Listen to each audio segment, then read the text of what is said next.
Jæja, þá erum við konið hérna við þennan glæsilega Bronco hérna frá Brynborg.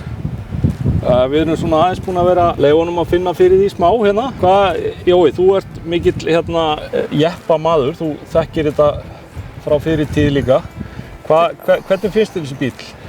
Hann kemur svolítið óvart og ég átti 2 Bronco bæði 66 og 74 og mikill munur á milli þeirra en stökkið upp í þennan náttúrulega alveg risastórt sko.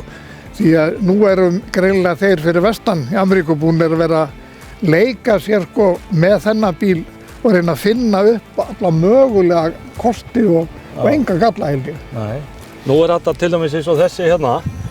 Hann þannig settur upp þessi bíl. Hann með, þetta 6 cylindra 2,7 lítra vél, EcoBoost, 330 hestöfl, 557 í togi.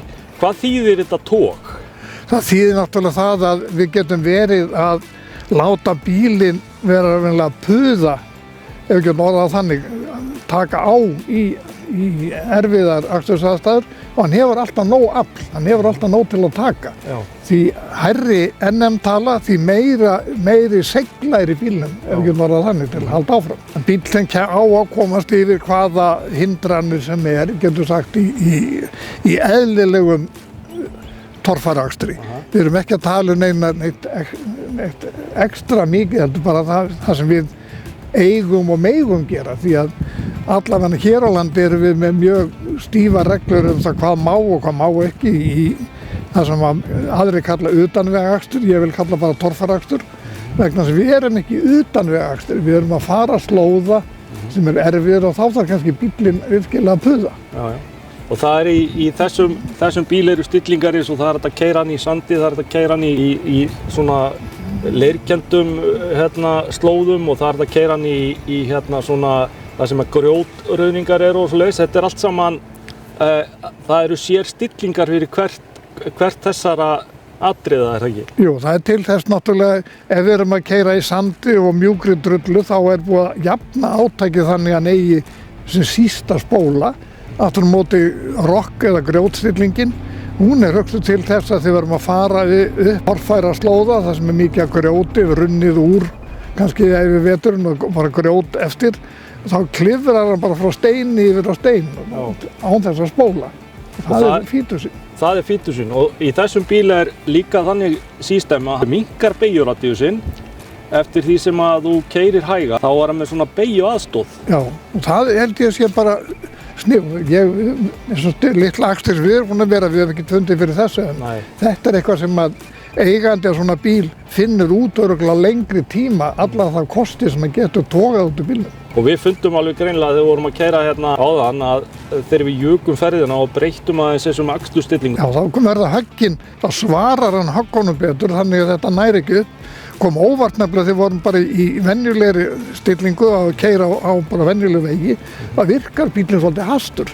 En svo þegar við settum við þessa stillingum fórum í grófari slóða, þá mildaði hann höggin, þetta virkar alveg. Þannig að, og svo erum við með læst drifhlutvöll hérna aftan og framan eða ekki?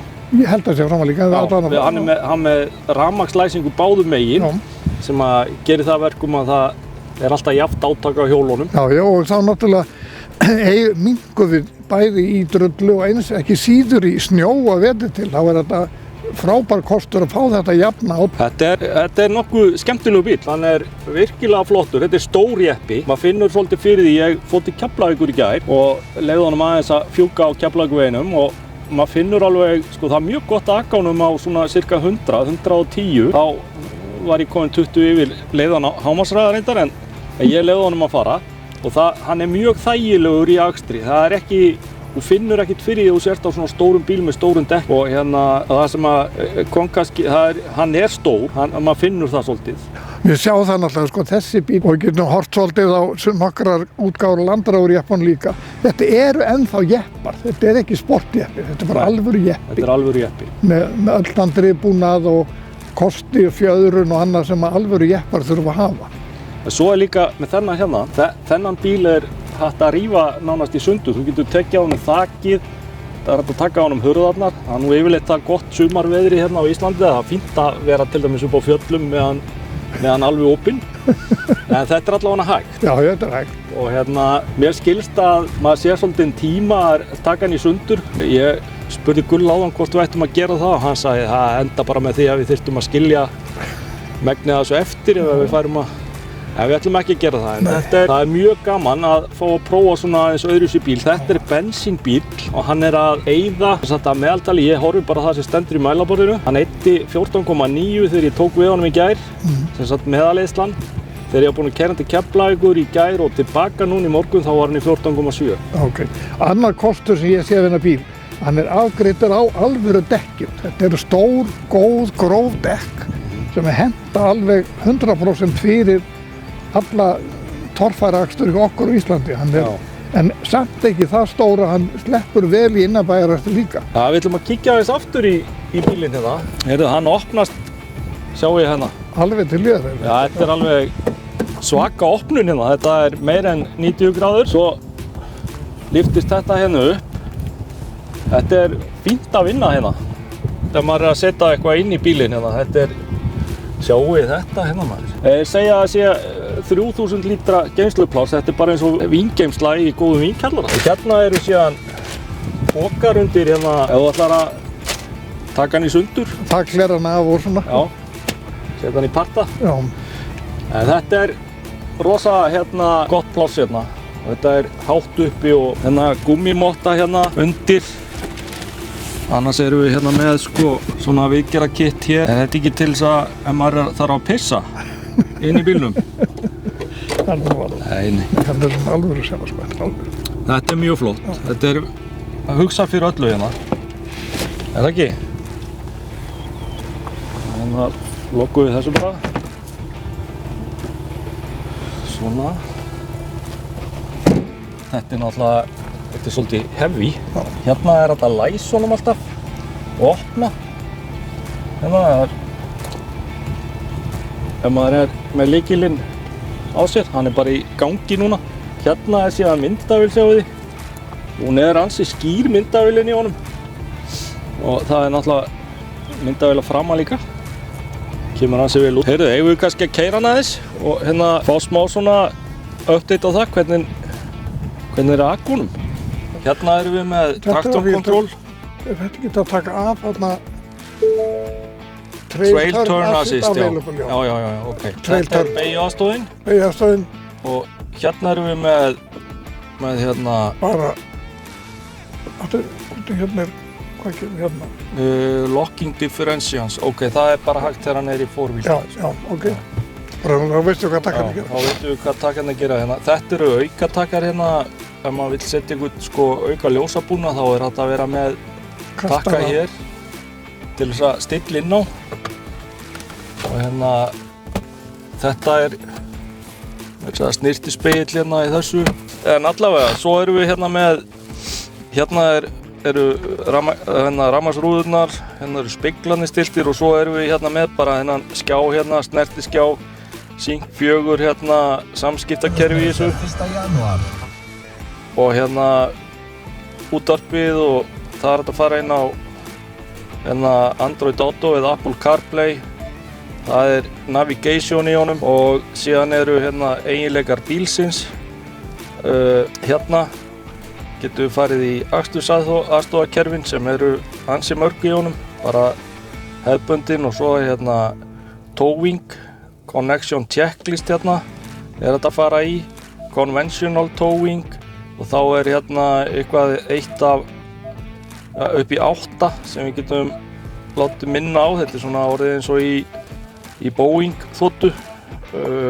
trailer sway control, það er hægt að kveikja á því og þá fáum við sem sagt upplýsingar það á skjánum hvað sway controlið og hvernig við stillum það. Sem sagt ansi hefðbundið, mjög huggulegt og síðan erum við hérna með mælaborðið í honum. Ég stillti það þannig að við settum þetta á hérna á þú veist eyðslutölunar af því mér langar að vita hvað hann yddi. Annars er þetta mjög hefðbundið hérna þó að mælaborðið sem er analóg hérna miles per hours að þá eru hérna kílómetra við hliðina og eldsneytiseyðslan og Svo er góður kostur finnst mér líka að það er ennþá snúnings alvöru hnappar til að stilla miðstöð og hvert vill láta hann að blása og annað, ekki einhverju snertirófar. Því að jeppi þarf að vera með alvöru hnöpp. Nákvæmlega. Hérna sé hann í stýrinu og hvað ertu með hana? Það er skrifstillirinn í alls konar stillingum og hækka og lækka í útvarpinu. Akreinar hérna stýringin. Símastillingar, raddstýring og handferðarstilling. Þetta er allt sem það þarf að vera. Þetta er alvöru sko. Svo er hérna loftbúði hér. Þetta er allt í loftbúði, það er hliðaloftbúðar, það eru loftbúðar hérna út allt. Hérna er svona geymslunet. Þetta er svona svolítið off-road system á þessu. Hérna erum við með þráðlausa símhleðslu. Hérna sjáðu við þetta fara. Hérna er USB-C og USB-A tengi. Það er að vera með tölvurna sína hérna tengda ef maður er með eitthvað svoleiðis hérna í loftbúði, hérna í bitanum, 2 loftbúðar hér. Þetta er alveg æðislegt. Meiri átta flott. Þá skulum við fá okkur smá bíltúr. Já. Hvernig finnst þér að aka þessu Jói, miðað við, hvað finnst þér þennan bíl þannig? Ég er búinn að eiga marga jeppumæðuna á öllum mögulegum stærðum og gerðum og þessi er að svara mjög vel, miðað við marga þeirra. Stýrið er nánast bara orðið eins og í fólksbíl, það er engin svörun ef það er ójafna á veginum, þá kemur eiginlega ekkert högg upp í stýri lengur. Allir gömlu jepparnir voru þannig að maður fékk alltaf högginn beint upp í stýri, þannig að það er búið að jafna þetta mjög vel út og hann liggur greinilega sko þyngdarbalansin í bílnum mjög fínn. Hann liggur vel á veginum þannig að maður tekur beygið og fylgir hann vel eftir. Já. Og svo náttúrulega viðbótar með hér að þessi bíl er með yfirdrifið nóg afl. Ef maður gefur aðeins inn, þá rýkur hann á stað á þess maður sko, áður maður veit af. Já. Og mjög auðvelt að stjórna honum. Hann er, þó að sé svona stórt húdd á þessu, það er stóra hérna framfyrir sko. Já, það er svona, maður sér ekki alveg niður á göttuna framöndan en þá er vísu hægt að bæta myndavélinni við ef maður vill. Það er eftir á leiðina sko. Já. En sem akstursbíll á venjulegu vegi er hann greinilega mjög góð. Já.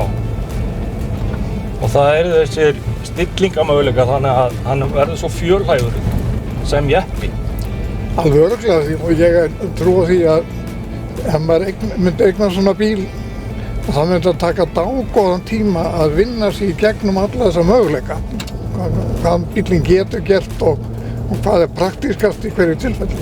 Já, það er alltaf eini gallinn við að eignast þetta er verðið því að við erum að tala um þessi bíl kostar 20 milljónir og stór partur af því fer til ríkisins þannig að það er nú kannski ekki alveg fyrir alla að ná sér í svona bíl.